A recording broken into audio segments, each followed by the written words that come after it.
या ठिकाणी शिवसेनेचे आमचे माननीय संतोषभाऊ ढवळे, यवतमाळ विधानसभा मतदारसंघाचे विद्यमान आमदार लोकनेते माननीय बाळासाहेब पांगुळकर, आमचे सहकारी मित्र social media Congress committee Yavatmal जिल्हाध्यक्ष माननीय कृष्णभाऊ फुसनाके, आमचे मोठे बंधू माननीय सचिन भाऊ मनवर, वेणुदादा पवार, सरदार भाऊ, राजूभाऊ नागरगोजे, ही सर्व मंडळी या ठिकाणी आलेले आहेत.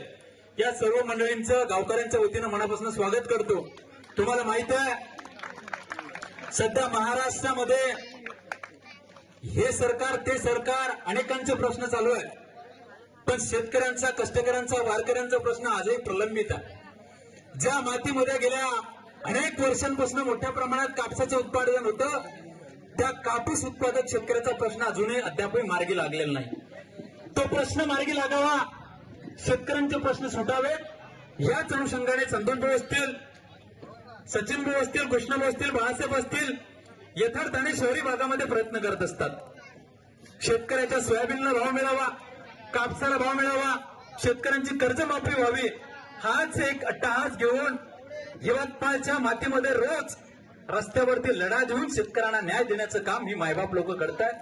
लक्षात घ्या, उद्याच्या काळात जिल्हा परिषदचे इलेक्शन आहेत आणि या इलेक्शनच्या काळात ग्रामीण भाग हाच खऱ्या अर्थानं देशाच्या विकासाचा केंद्रबिंदू असतो आणि हा केंद्रबिंदू ठरवण्याचं काम तुम्हा सर्वांवरती आहे.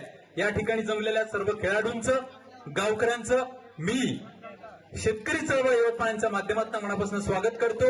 आम्हाला या ठिकाणी 2 शब्द व्यक्त करण्याची आपण संधी दिली, त्याबद्दल गावकऱ्यांच्या मनापासून आभार मानतो. थांबतो.